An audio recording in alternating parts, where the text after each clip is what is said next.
Hey everyone, we are back to Spoiler Alert Podcast. Dylan and Ty here with a brand new cover art, album cover. I don't know what to call it, Ty, but I like the new logos we got going.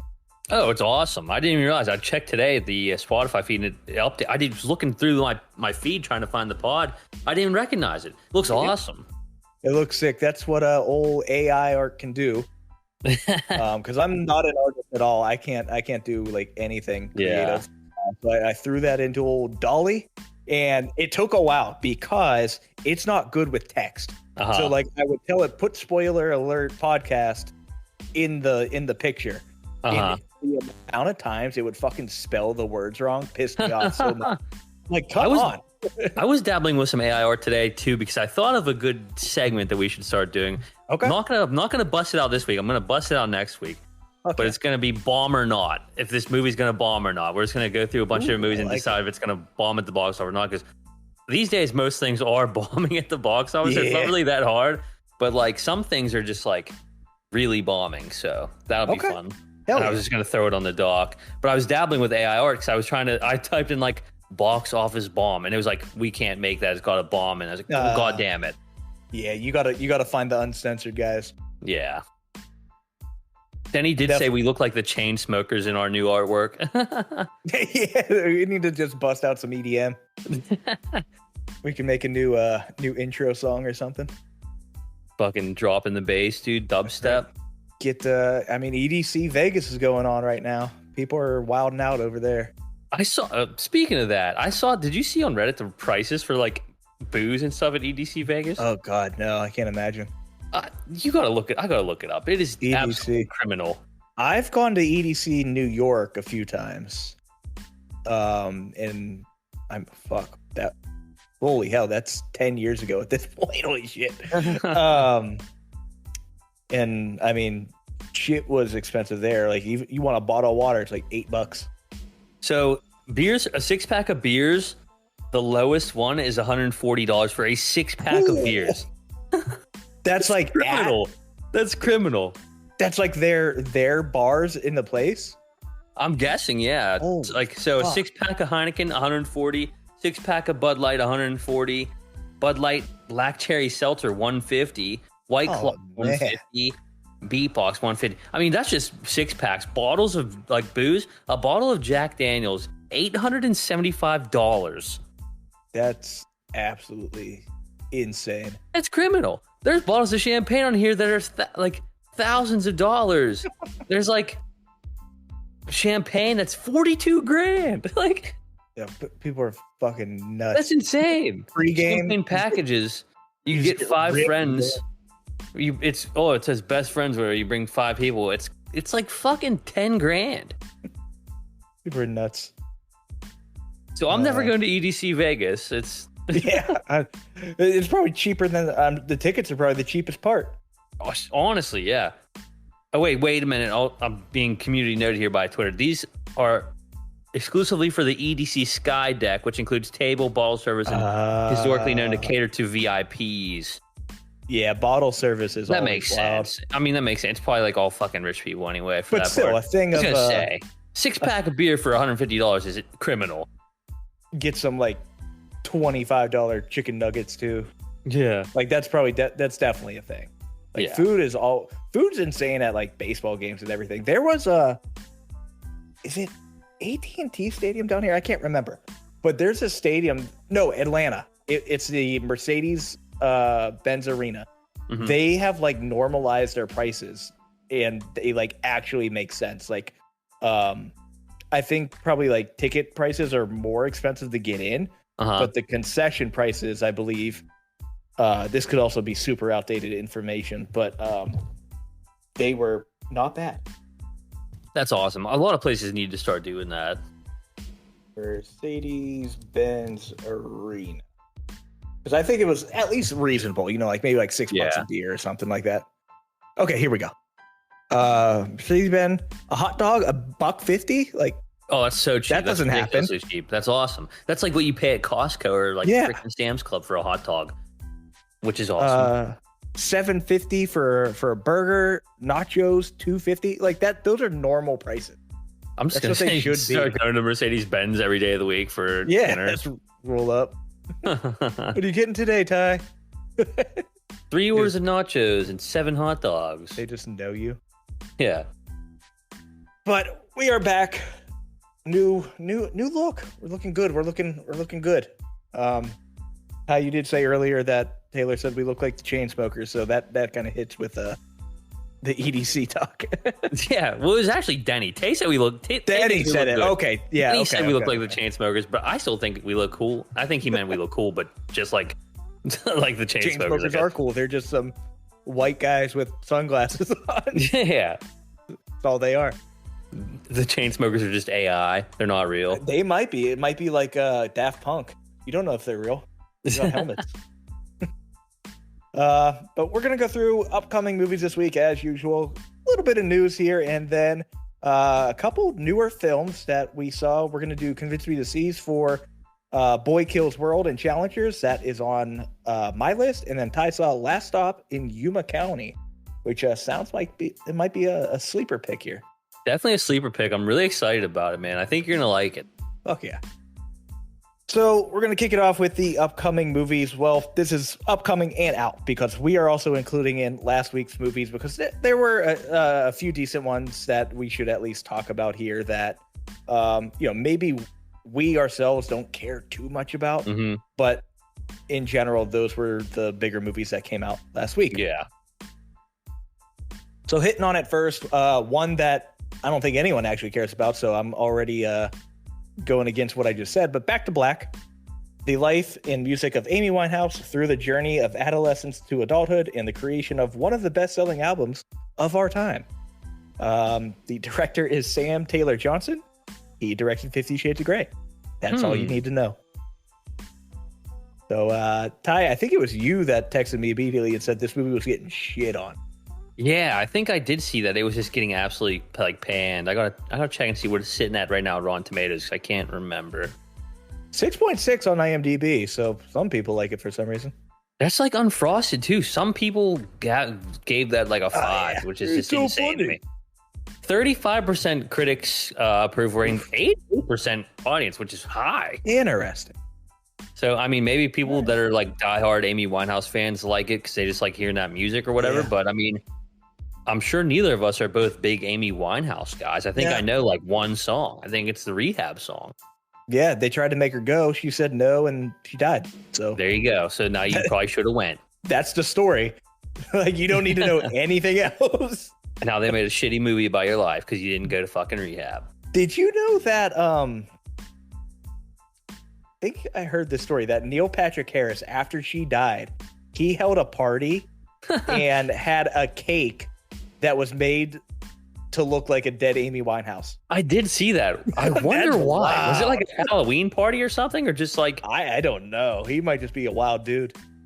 That's such a wild thing to do.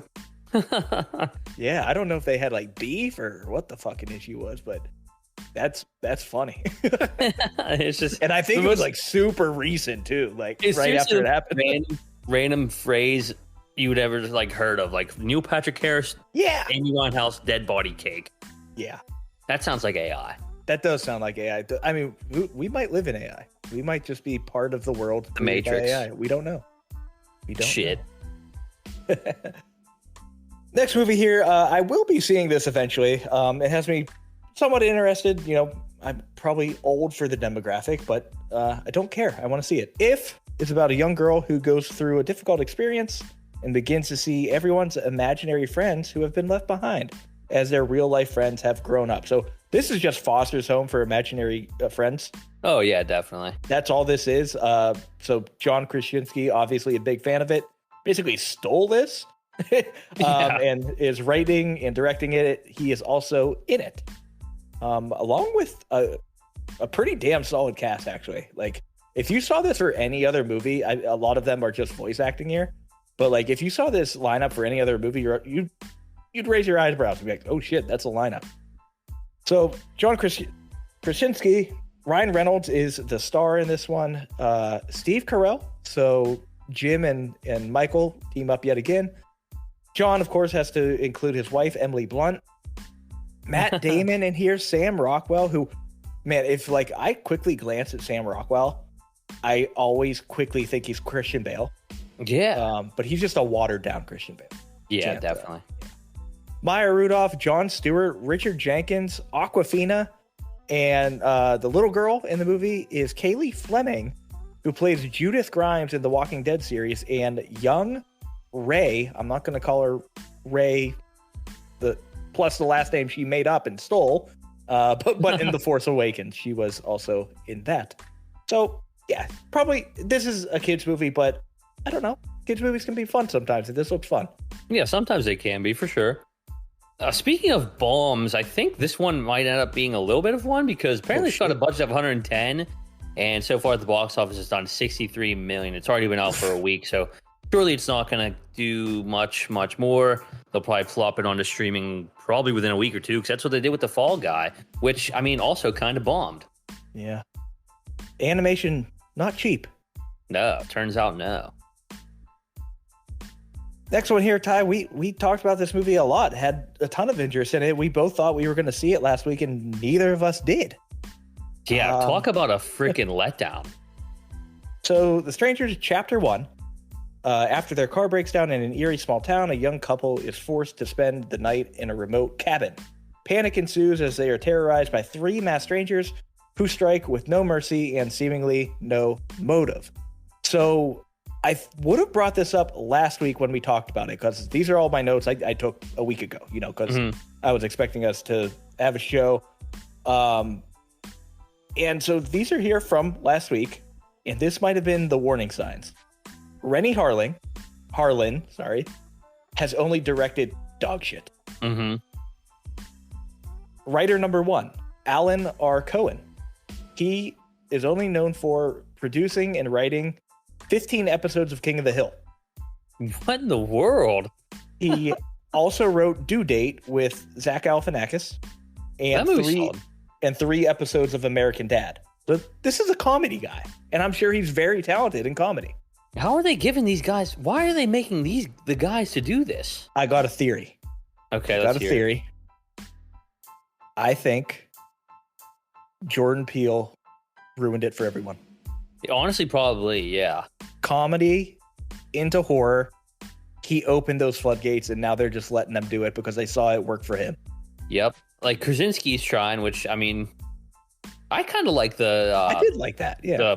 The Quiet Place or whatever they're called. Yeah. Quiet Place. I think it's going a little too long now. They probably could have just stopped at, 1. I don't even think I saw number 2, actually. 2 was just okay, but it's like, you can only do so much. Right. Writer number 2, his name's also Alan, so I don't think you can have 2 Allens on a project. I think that might also be a problem. That's definitely a conflict of interest right there. Absolutely. But he also produced King of the Hill with the other Alan and also helped him write Due Date. So Alan and Alan, they are a duo that cannot be separated. Next, they're going to say fucking old, what's the guy that made King of the Hill? Same dude that made Beavis and Butthead. Mike Judge. I'm just expecting Mike Judge to be on this too. Yeah, it would actually probably be a lot better if he was, to be honest. Mike Judge rules. He just produces shit now, and it's awesome. Like, he produced Silicon Valley and a lot of HBO shows. Oh yeah, he's still the man. He's the bro. Speaking of which, King of Hill is supposed to be coming back. I've heard that for like 5 years now, and I'm still waiting for it. I can't wait. I love that show. It's just like last week, I would just on Spotify and I threw on the King of the Hill theme song and I let it go for like 5 minutes. I just kept repeating it. It rips. It's so good. And now what's funny is I'm in that area where it's supposed to take place. Rules. So we'll never ever be a Cowboys fan nor root for them, but they went to some UT games. That's fun. There you go. The hype before this movie came out, I was seeing good things, so I was excited for this. It was like really getting like a lot of buzz, and then whenever the embargo lifts, like the day of, it's going to be bad because they don't want people they don't want those negative reviews out before the movie comes out. But like currently, right now, it's got a 16% on Rotten Tomatoes, which is terrible from critics, 43% from audiences, which is still bad too, and then. Even the Metascore, 43, that's low for a Metascore. Yeah. 5 on IMDb. But the thing rough. is, it had an $8 million budget, and it already made $13.9 million. So it made back its budget. But I don't know how they greenlit this as a trilogy, and this first one is so bad, they can't be looking forward to this next one now. Yeah. That's the thing. You can have a good first movie and then coast. Yeah. You can't have a shitty first movie because no one's going to go to the second one. Especially now that it's just getting panned pretty much. Yep. I just don't know how people are going to want to see that second one. Even if it has a small budget, it's going to be tough to make that back. Yeah. And then the stars, if you can call them that, in this one are basically nobodies. Madeline Petch, but she's Cheryl Blossom in Riverdale, which that show got old pretty quickly. Gabriel Basso, who's only known for Super 8, and then Richard Brake, who was also in the Yuma movie you just sent me. But I know, yeah. We talked about the Night King like 2 weeks ago, or last time we recorded. It just completely slipped my mind. He's just always a creep in everything he's in, and he's one of those big Rob Zombie guy too. Oh, is he? That he's in a bunch of Rob Zombie stuff. His face. He was in that 3 from Hell, that 31. Okay. Might have been more than that. But 3 from Hell sucked. Yeah. I thought that was going to be awesome. I went and saw it in a theater. I think it was terrible. Old Rob Zombie was very hit. Yeah. Devil's Rejects in House of a Thousand Corpses are great. Mm-hmm. Everything else after that's pretty much just like ass. Yeah. I wasn't even super into his Halloween remake. No, me either. Halloween was dark and gritty to begin with, but then he tried to make it grittier, and it didn't work. Yeah. It's crazy that he is like the Night King, but yeah. Apparently only for 2 episodes. Yeah, it's the one where they actually zoom in on his face and he's doing things. Okay. But yeah, he's just one of those dudes with a long ass list of credits. He's just in everything. Yeah. He has 94 actor credits, and he has 6 upcoming movies just in the works already. Just running it. Next one here, Babes. It tells the story of Eden, who becomes pregnant from a one-night stand and leans on her married best friend and mother of 2 to guide her. Babe. This is absolutely hilarious, but this is directed by Pamela Adlon, sorry. I'm seeing it now. There's no way. And it is fucking the voice of Bobby Hill from King of the Hill. Throwing it right back to King of the Hill. How's this happen? I like her a lot. And I think it's funny that I recognize her face from Californication. That was the first show where like I saw her face, never really looked into who she was. And then I learned she's Bobby Hill. And she's a huge voice actor. She is in a ton. I only listed 3 here. Oh, I'm sure, yeah. But Sonia in Big Mouth, Sandra in Archer, and then she does a ton of voices in Bob's Burgers. Okay.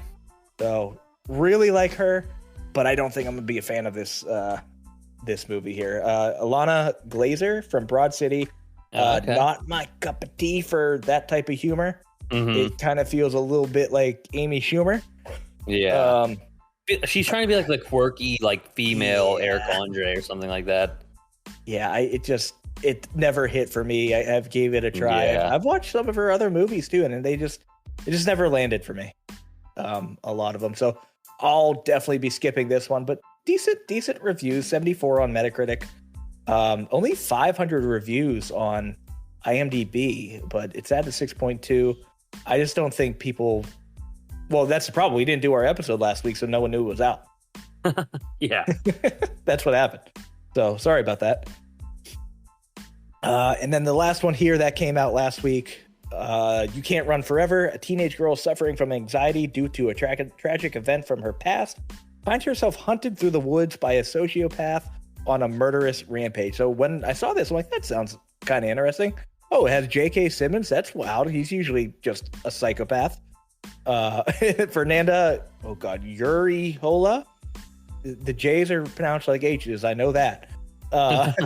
And she's from Narcos, Mexico. You got Alan Leach from The Imitation Game, Bohemian Rhapsody, and Downton Abbey.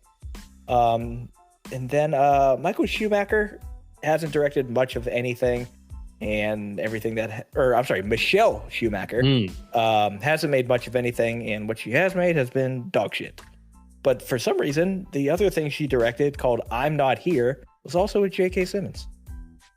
Throw J.K. Simmons in anything and I'll watch it. Yeah. But I don't know if I'm going to watch this one. But throw him in anything. And I'll mostly watch it because he's great. It's kind of getting pooped on in ratings. It's currently at a 4.5 out of 10. So probably a skipper. Now hopping into this week, way less this week. Furiosa, a Mad Max saga, the origin story of renegade warrior Furiosa before her encounter in Team Up with Mad Max. So this is probably the big movie of the week. Anya Taylor-Joy, Chris Hemsworth. And then this was the most interesting part to me because I'm not the biggest Mad Max guy. I'll watch them.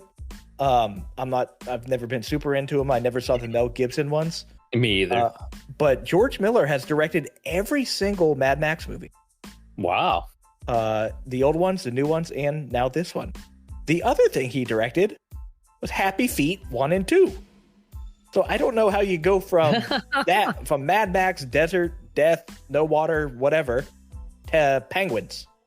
That's like one of those opposite ends of the spectrum things, like carnage and mayhem and vehicles to just dancing little penguins. So he has range. I'll give him that. I'm excited for this one. I think people are going to see it. Exactly. Yeah, I think people are going to see it. I don't know. It's probably got a big budget, so I wonder if it's going to make. I hope it makes. I don't want any movie to bomb. Let me get that out of the way.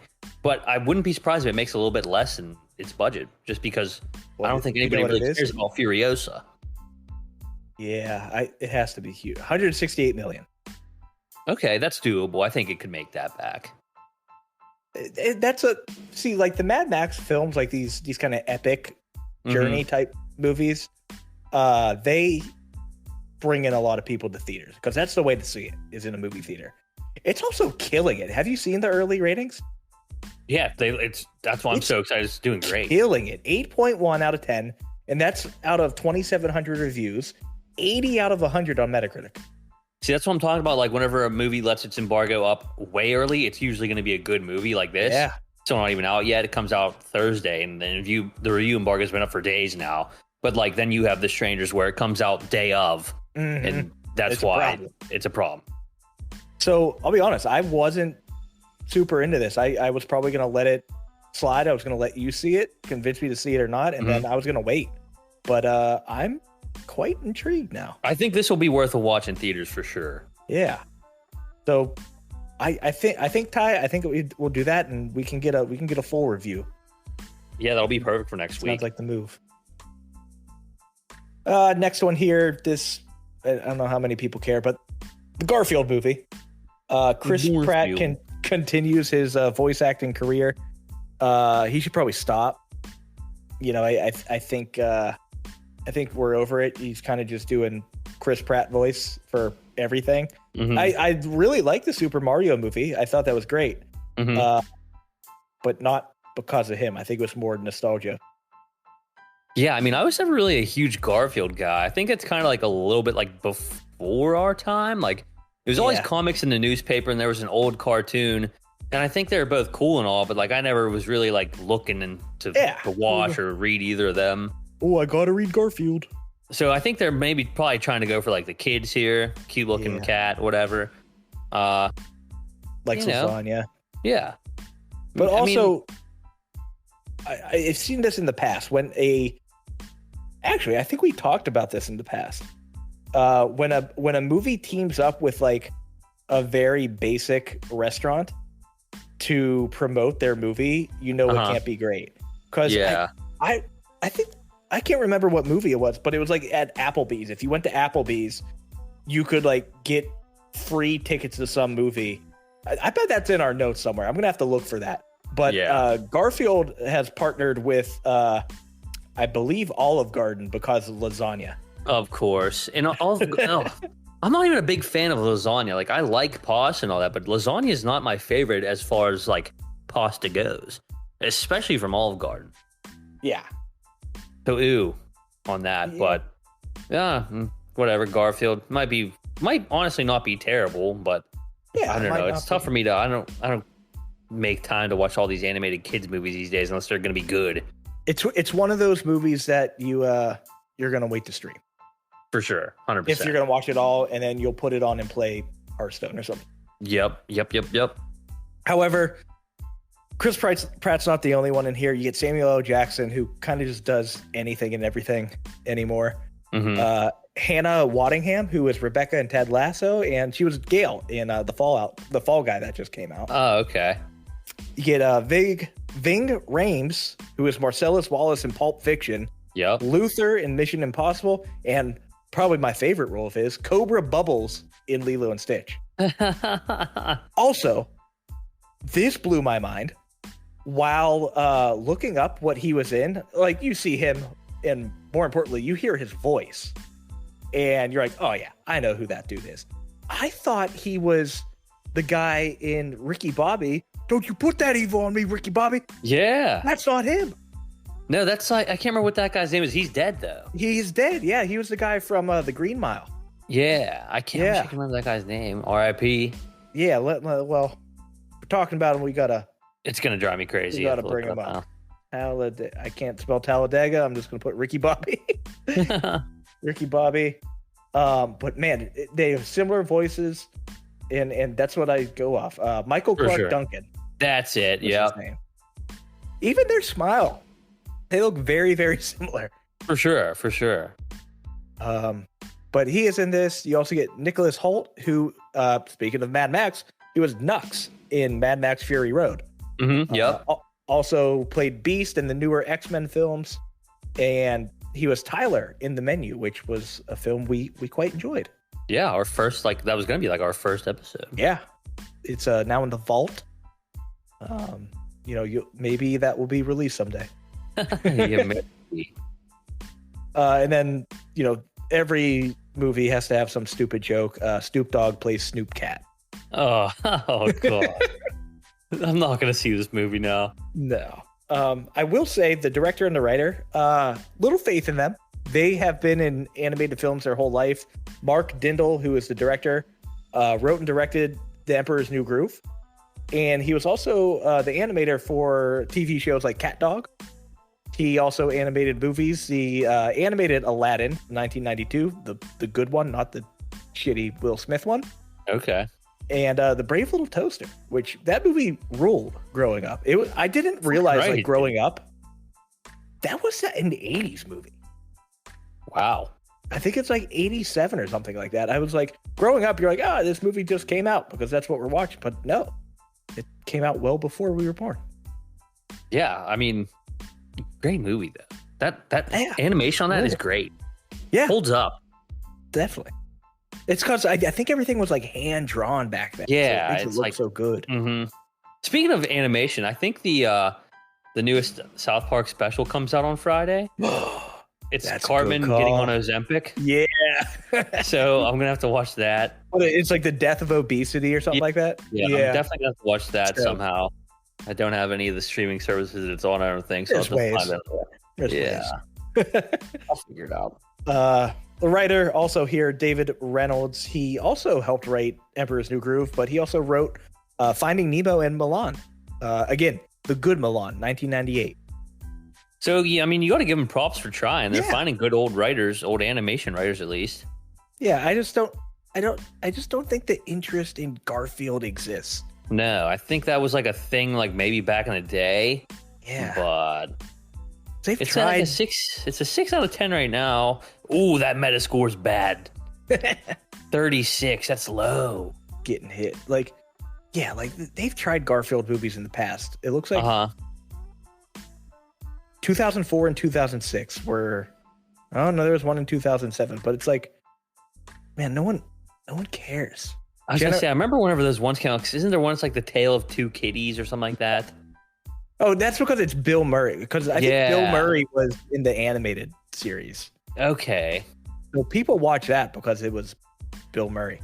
Yeah. And Jennifer Loves You also in this one. Random.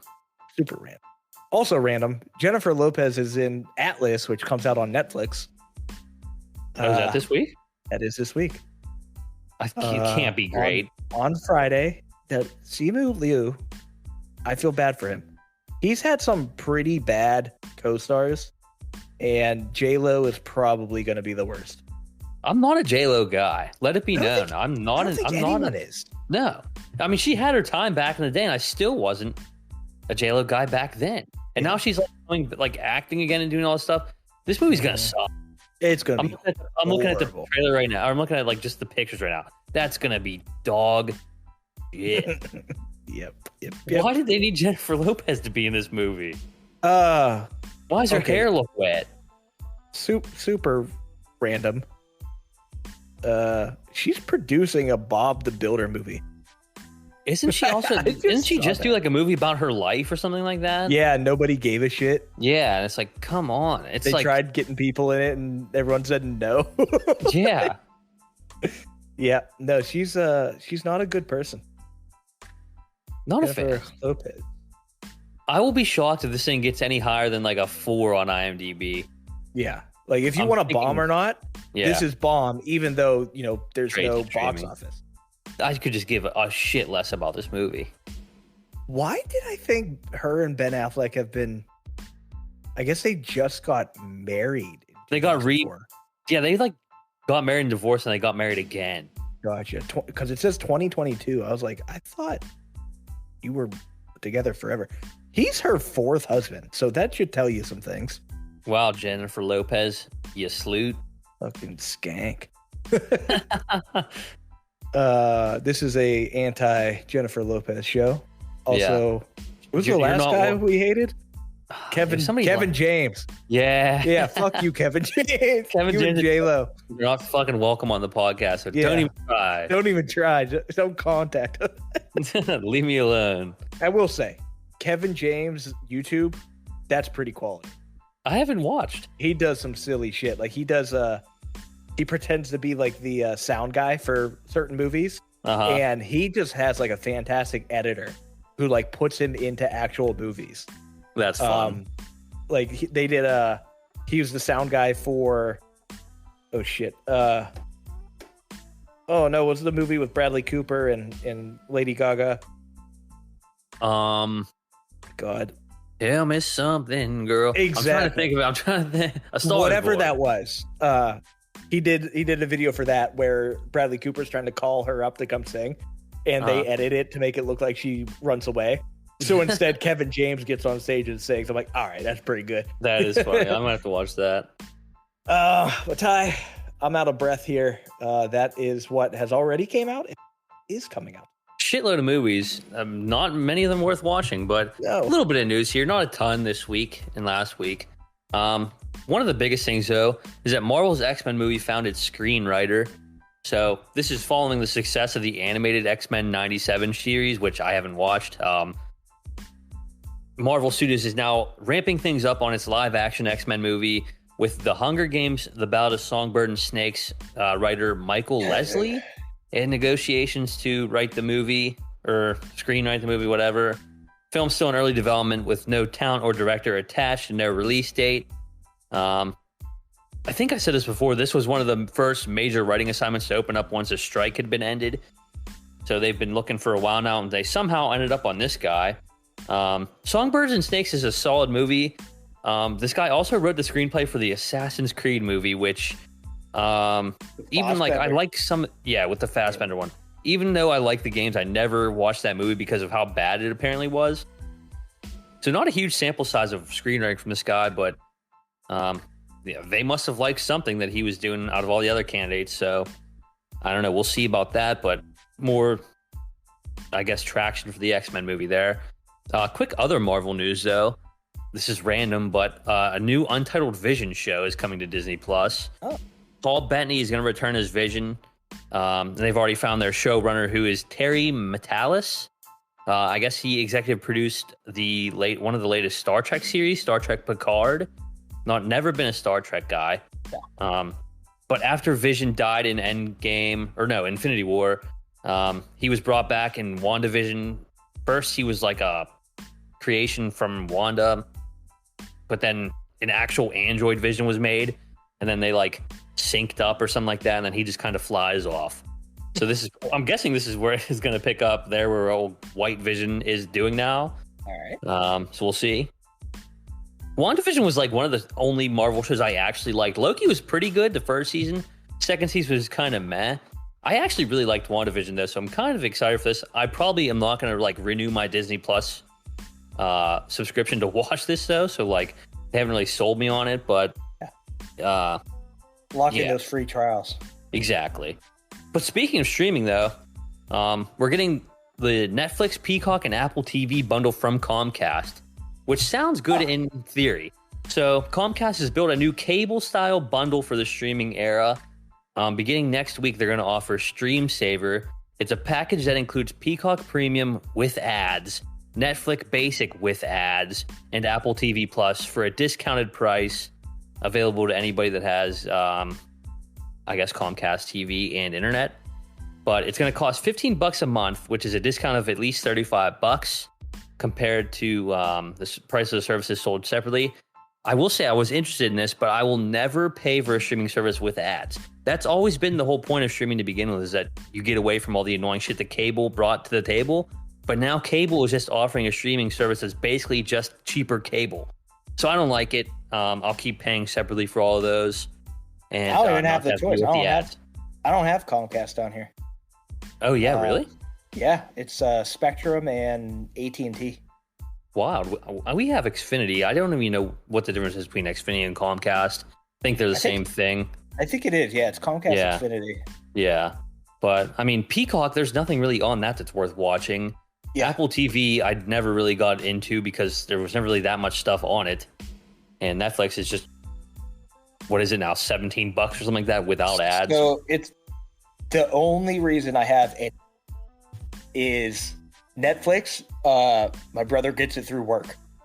So it's like, okay, cool. One of us has that. Peacock.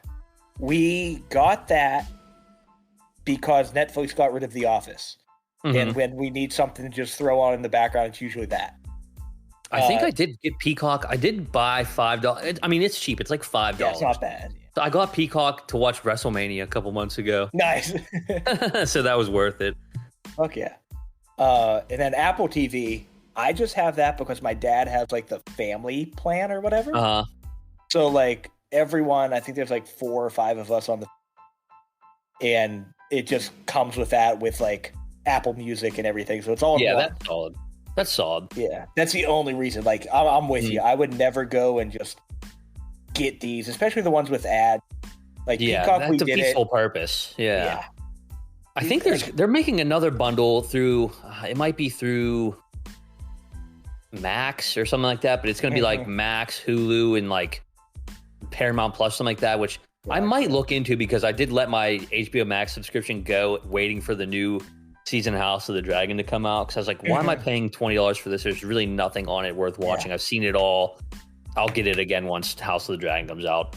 I thought about getting the Disney Plus, Hulu, ESPN Plus bundle because that's probably a solid one. I thought it was going to have more UFC. It really doesn't. Yeah, it just does the fight nights.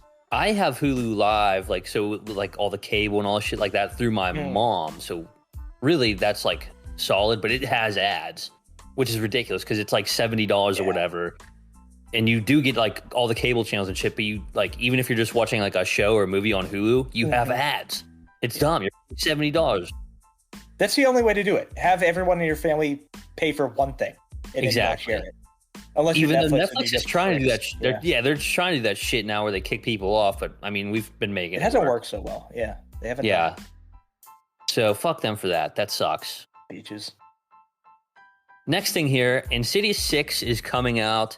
The next installment of the Blumhouse horror property. Set to come out August 29th, 2025. No further details on the project were disclosed, including whether Patrick Wilson and Leah Whannell will be back, but surely they fucking will, because why wouldn't they? Apparently it's going to be different from whatever this is, Thread and Insidious Tale. I guess there's going to be an in-universe series spinoff that was first reported in 2023. I might have talked about that before. I don't know. It sounds familiar. Apparently that's going to star Mandy Moore and Kumail Nanjiani, with Jeremy Slater attached to write and direct. I mean, that sounds like anything better than the last couple Insidious movies. But anyway, I digress here. Last year's 5th installment, the last door, the red door, whatever the hell it was terrible. I think we both said it was terrible. Did you watch that one too? Or was it just me telling? Okay, I thought we both watched it. Yeah, I think we gave. I gotta look it up. What I gave? I think I gave it like a 2, maybe a 1.5. It's gonna drive me crazy thinking about what I gave it. Let's see. I have to go so far back in my notes to find my last year's movie reviews. Wow. I'm not that worried about it. Wait, I found it. Insidious: The Red Door 2. Yep. That movie sucked. So, but it did make $82 million with a budget of $16 million, and that was last year. So it ended up making $189 million totally on $16 million. So of course they're going to keep cranking these out. Like we've always said, horror is so easy enough to make your money whenever you have such low budgets. So, yeah, we have that. Just a couple other quick things here. Like I said, not a ton this week, but we're getting another John Wick spinoff. This one sounds a little bit more intriguing than the Ana de Armas one, though. Donnie Yen's blind assassin Kane, who's introduced in John Wick 4, is going to be the center of this one. Not a ton of details yet, but this one is going to continue his story from the 4th, now that he's been freed from his obligations to the High Table. A writer for the Umbrella Academy from Netflix, who's also written a couple other things, is going to be writing this, and production is going to start next year. That'll be cool. I really like that character in John Wick 4. One of the best characters, highlight of the movie.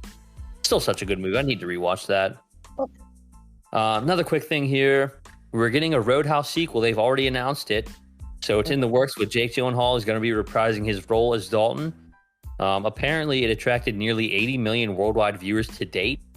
That came out a couple months ago now at this point or so, about a month. And it had a record-breaking 50 million viewers in its first 2 weekends, apparently.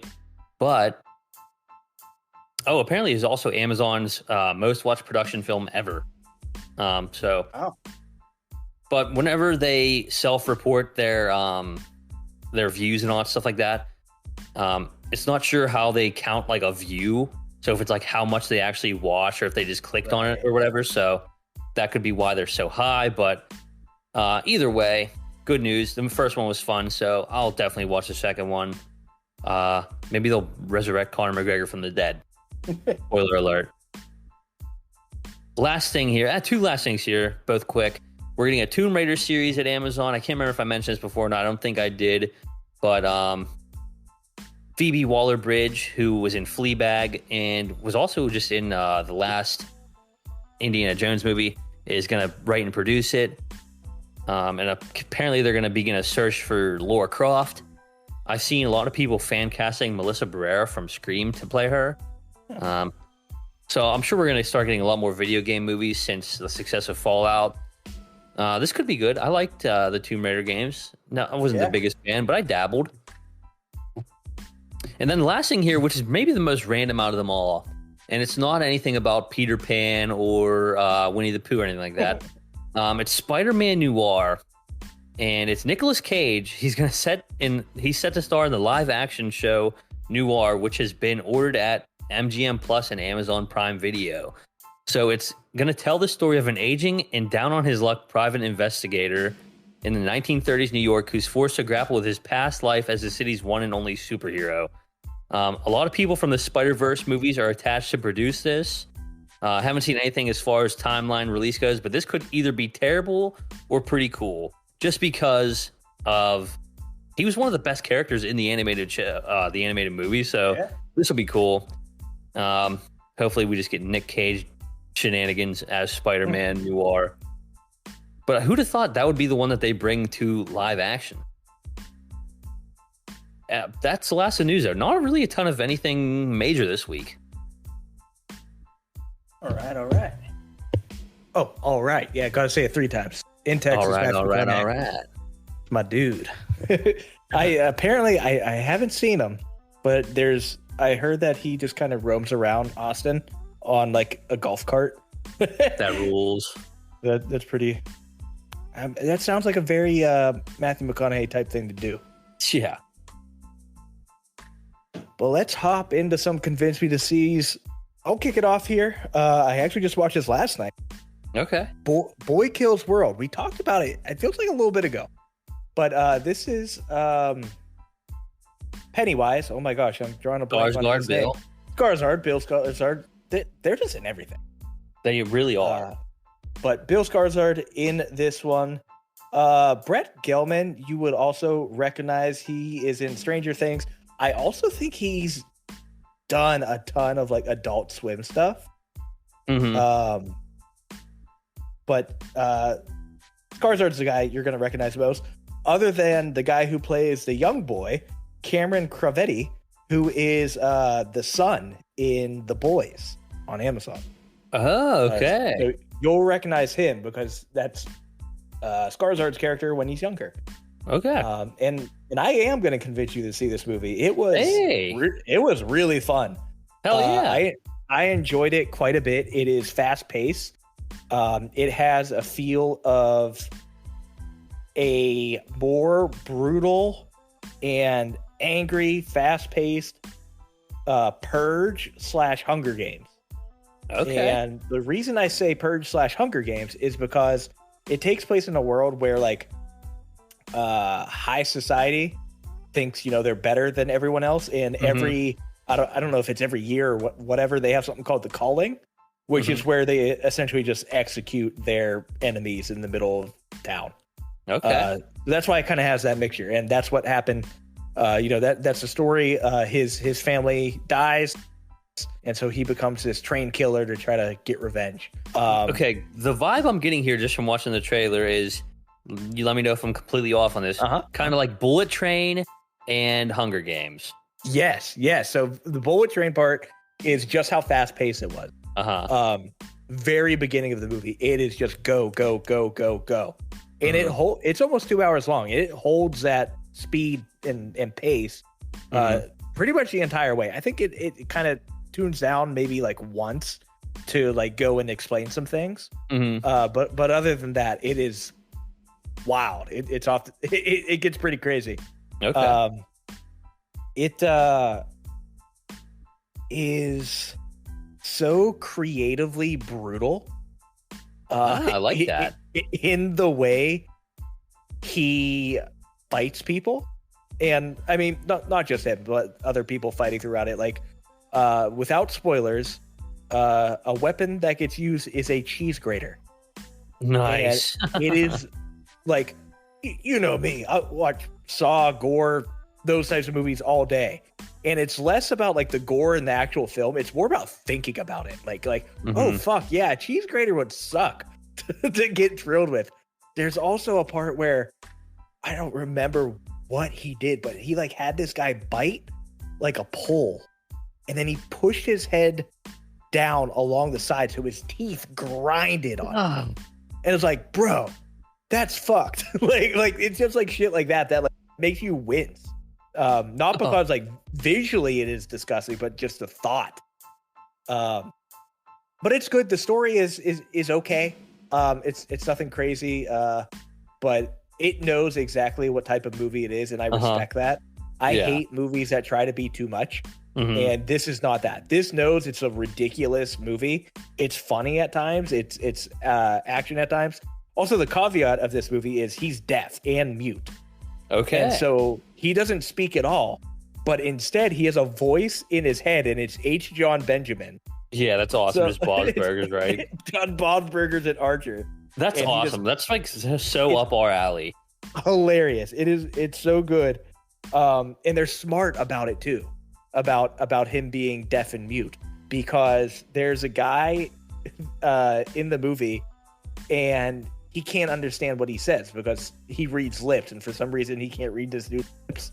And so you only hear what he thinks he's reading from his lips, and it's always something like fucking stupid. And he's like, no, that's no way that's what he said. And like it's smart about it because you only know what kind of he knows and hears for the most part. There's some things that they just kind of have happen, but it's good. Really enjoyed it. I ended up at a 7.75. Okay. Out of 10.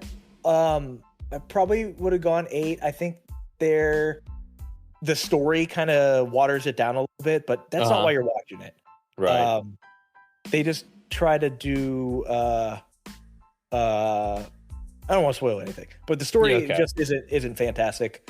It's good enough, but the action is where it's at because it's fucking brutal. Yeah, I'm definitely going to watch this one. How does it feel lengthwise? I see it's almost 2 hours long. Does it feel long at all? Go quick or? It went pretty quick. Like I said, pretty fast paced.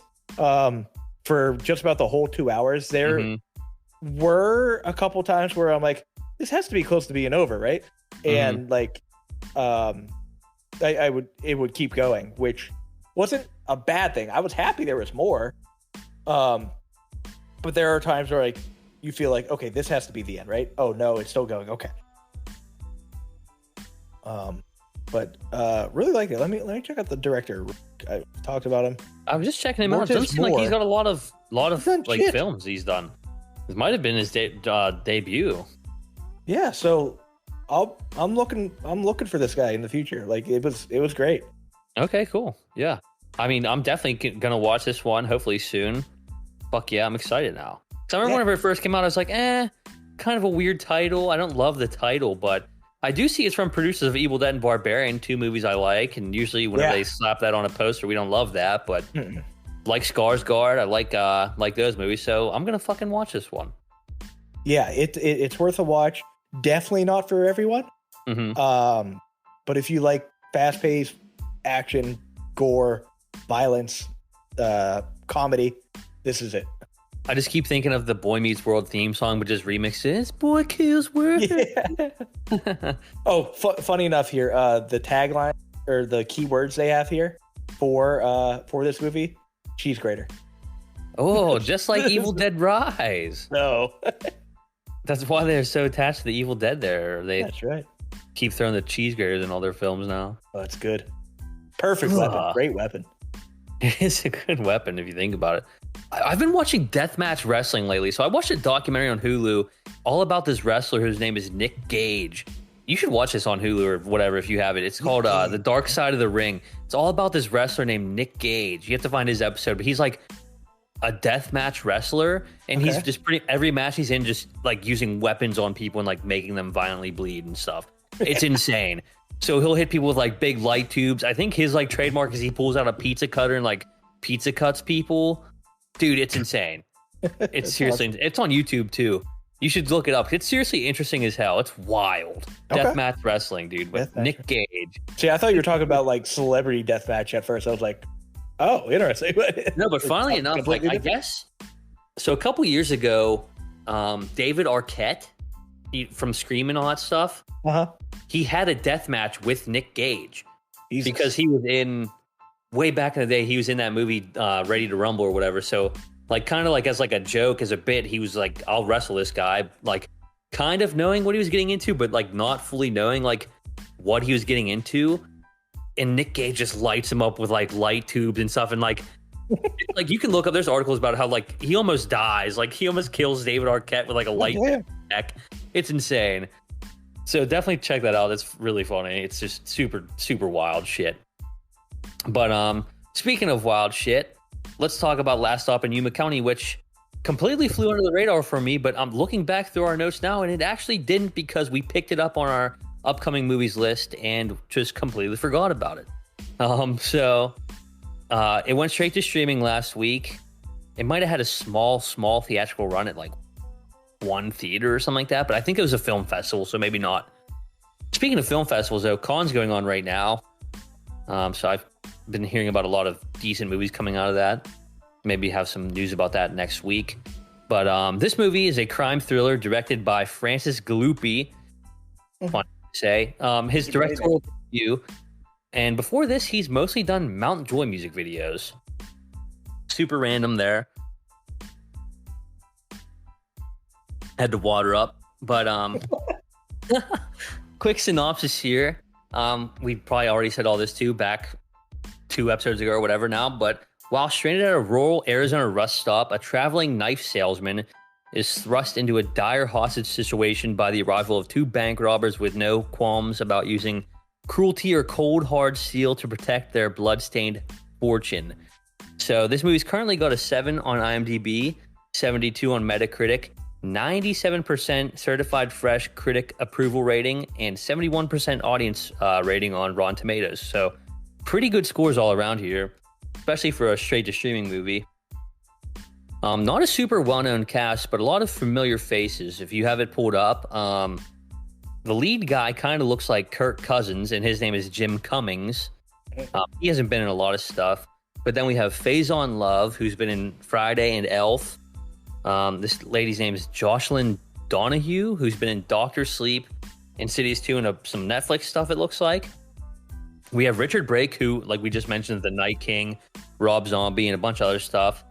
This guy, Gene Jones, he's an old guy. He's been in a bunch of stuff. I recognize him from Hateful Eight, No Country for Old Men, and The Sacrament, which I think used to be a Netflix thing as well. Super familiar face on him. But it's only an hour and a half to watch, and it's well worth it. I love the feel of this movie. It's kind of got that like neo-Western feel to it, kind of like a Hell or High Water, Wind River, No Country for Old Men, like that. It also feels like a Tarantino because a few things are happening, and then they kind of all come together at once, and at a diner, similar to Pulp Fiction. It is a bit of a slow burn to start, but in a good way, because it feels like a fuse, and you're just waiting for it to pop off. And once it does, it honestly gets pretty nuts, and it's great. It's wild. And it's just right in our wheelhouse, I think. I think you'd really like it, and I'm just going to leave it at that. I think you should watch it. It's only a quick hour and a half. Make this the next one you throw on. At the very least, you'll be entertained, and I ended up at an 8 on this one. So it's right around the same as Abigail, Fall Guy, in that range. And I definitely think this is going to be like on a year-end surprise list for me. Wow. Okay. Yeah, definitely a surprise movie that I quite liked. I will say with those scores inputted, that's currently tied for number 2. Crazy. In our spots, it's tied with Love Lies Bleeding and Snack Shack. Wow. And Boy Kills World also put that in. That's currently sitting tied for 4th. Okay. With Ministry of Ungentlemanly Warfare. Dang. Yeah. So couple good movies. Yeah. I think we got one more. What do you think? We do have one more. Challenge. The one that I decided not to see in theaters. Well, Ty, I'm going to convince you that you made the right choice. Yeah. Good to know. Let's go. Ty, I haven't hated a movie like this in a long time. Wow. Okay. It hurt to finish this movie, and I started to fast forward in the final 10 minutes or something. I'm like, I can't do this anymore. Oh, it's 2 hours and 11 minutes long. That's long. It's pretty long. And you feel that. I'm sure. I only watched tennis for so damn long. You can't make tennis super exciting. Like maybe when you're there playing, sure. Yeah. There watching, sure.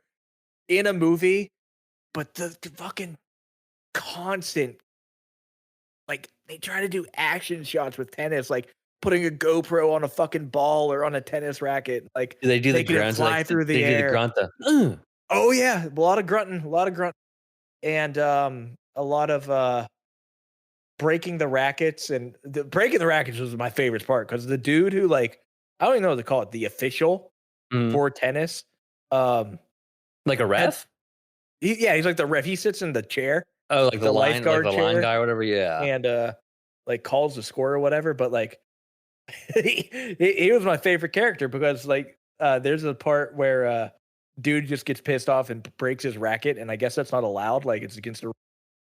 And the guy just goes, "That's a warning for racket abuse." I just started like cracking up. Anyways, back to why this movie sucked ass. It reels you in. It does at the very beginning. It is we talked about it when we first started to go over the movie coming out. We're like, oh, Zendaya's getting Eiffel Towered in this movie. That's what's going to happen. And he doesn't. Damn. Well, is part of it. Like she's the worst character. Not saying her acting was bad, but like her character is just a massive bitch that only cares about tennis, and essentially she decides who she wants to be with in this movie based on like who's performing well in tennis. mhm, Um, but they try to make you care about like the love triangle. Don't. mhm, Um, it does a ton of like whiplash flashbacks. Like they are constant. Between like it takes place at first in the present. You know, the two guys are playing against each other in tennis, and mhm. then would flash back and like try to explain their history, how they know each other, how she came between them, like shit like that. And it is so back and forth. Like I don't know, it's at least 10 times they do these flashbacks. Mhm. And it's way too much, and you just don't care by I don't know, I'd say 40 minutes into it. Um, it was a struggle to keep going through it. Like the whole thing about it that I thought was, okay, this is going to get wild, freaky, and it does a little bit. But I think that was the main appeal for the entire movie, and because no one wants to watch tennis, Right. and so that didn't last very long. But it just dragged, and dragged, and like an hour in, I was probably at a six. Wow. 6 out of 10. I'm like, yeah, this is interesting enough. I Solid. try to like keep a running tally in my head. Um, I have never dropped so quickly and so drastically in a very long time. In the last, I'd say half hour, I went from a 6 to a 4, from a 4 to a 2. I Wow. ended up at a 1. I Damn. I hated this fucking movie, and I was mad that I watched the whole thing. Um, but I did it. I had to have something to talk about. But it just I don't know how the ratings for this are so massively high. I believe the last time I saw it, it was at a 7.6. And let's see if it's still sitting there. Challengers 7.5. Okay, so it's coming down, but 82 on Metacritic. And I guarantee the critic scores for Rotten Tomatoes are off the charts. They love this movie. I guarantee it. And it is the director is the director from Call Me Your Name and Okay. Call Me By Your Name, which was nominated for Best Picture in 2018, 2017, something like that. And I, look, it's definitely getting a ratings bump because of it being Mhm, LGBT friendly. And that's not my knock with the movie. mhm, My knock with the movie is just how it was directed. Like the back and forth was horrible. mhm, The I thought the characters were stupid. You don't care about any of them. mhm, They're all horrible people in different ways. But it's like you don't care for any of them. You're not rooting for any of them. Like the appeal of this story was going to be the drama between the three of them and them getting weird, you know. yep, But that doesn't happen. It happens once, and then it's just like they keep trading her off throughout the movie as you learn in the flashbacks. And like not only are they do flashbacks, and like each uh additional flashback is like closer in time. So it's like, ooh, 8 years ago, 6 years ago, 3 years ago, yesterday, 1 hour ago. I'm like, yesterday. what the fuck? Oh Like, my god. why? It can't be that serious that they have to do all that. and Cannot be. and like it it wasn't even meant to be funny. There's some fun, obviously wild, ridiculous things in there that are funny, but I said this about Boy Kills World. Kills World did not take itself seriously. It knew exactly what type of movie it. Mhm. This movie takes itself way too seriously. I don't know if they think they got another contender for an Oscar Best Picture here, They probably do. but They probably think that. they probably do. But my God, that score dropped so fucking fast at the end. I couldn't stand it. Yikes. I'm not going to watch this movie one bit. No. There was part of me that was super curious because of like all the buzz around it. Yep. You know, I'll watch Zendaya get Eiffel Towered or whatever. Not that I want to. Not that I'm searching for that. Not that I'm seeking that out. It's not in the Google search, you know. But it doesn't hurt the movie. But since that doesn't happen, yeah. So what I will say there, Zendaya is very beautiful. I will say that. Absolutely. There is a line in a scene in the movie from like the first time they meet her where they're like, oh, I love, I don't even remember. I love Tashi Donaldson. They're like, why? They're like, she's just really good at tennis or what? And you're like, no, she's the hottest girl on the planet. That is a literal line. And I was like, I don't know about that. Because then she walks out in like a tennis outfit and just looks like, I don't know, a 12-year-old boy. And I'm like, I don't know if this is on purpose or what, or if I'm going to get in trouble for like commenting on looks. It's not supposed to appeal to. No, it is. And you know why? Because they had a statement, she's the hottest girl in the world in that movie. So if you're going to say a statement like that, back it up. She is an attractive woman for sure. Hottest in the world. There were hotter people in the background of this. Like, it makes some wild claims. I don't want to talk about it much more because I hated this fucking movie. I changed my rating multiple times, not just in my head. I started locking it at the end. I think I locked it in at a first on Letterboxd, and I'm like, yeah, I'll leave that. And then it kept going. I'm like, I got to change my rating. Oh, I have to change my rating again. I'm like, bro, fuck this movie. Like, how low can I go? You know? Well, I'm glad that I'm not the one shitting on a movie for once, and I'm glad that I got to hear your rant about it because it stopped me from watching it. That's 2 hours and 11 minutes to save me.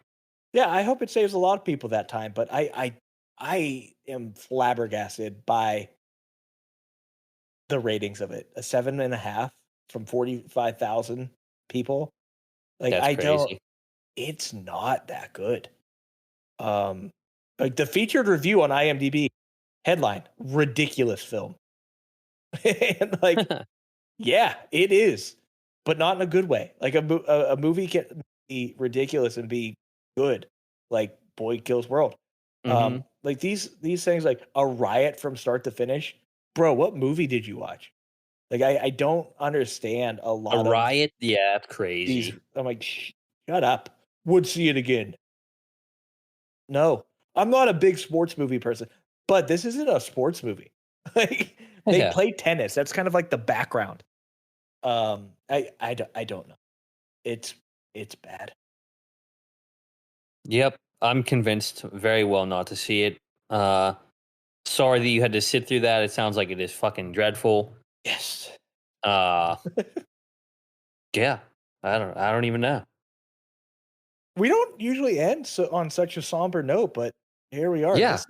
Here's something. We can watch Shane Gillis's new show tomorrow on Netflix. That'll be fucking great. Get some tires in there. And then we can probably honestly like talk about the Cartman thing next week because I'm sure we'll both watch that too. So at the very least, we'll have Cartman and we'll have some tires and probably Furiosa for next week. So that's already looking up compared to this week. Absolutely. And Ty, I'm apparently coming for your low ratings because I have dropped significantly in my average rating. Yep, there it goes. Once you give one, it's a low one. I'm now at a 5.68. You're at a 5.48. So only 0.2 apart now. Wow. See, also, it's kind of a down year. Start kind of a down year. We're already almost halfway through the year. It's been poo-poo. And we've called it from the beginning. Yeah, I don't know. I still don't know. Now that it's getting clearer, I don't know if there's anything that's going to take over Dune, but we'll see. Do you think Furiosa can? I don't think I'm going to give Furiosa a 10. Like these ratings suggest that it's good. So I'm really curious how good. I would be absolutely shocked if I liked Furiosa as much as Dune, but I'm excited for it, so we'll see. That's why you got to watch in the theater. It's one of those ones that the theater experience is going to help. Yeah, definitely doing that. Also, when I first saw the trailer, I thought Hemsworth was just like Fat Thor in it, but pretty much he's just rocking the beard. He's still. I saw like a thing on Reddit that he was in a makeup chair for 4 hours a day to like look different. I was like, that just looks like Chris Hemsworth. What do you mean? Yeah, how does he look different? What, they put the beard on him? They put some prosthetic shit on. They're like, it took 4 hours each day. I'm like, well, why? You put on him? Yeah. All right. Yeah. Hey, if that's what happened, that's what happened. Yeah. All right. We will be back again next week to review Furiosa. I'm calling it out. We're getting a full review in that one. See you in theater. Bang.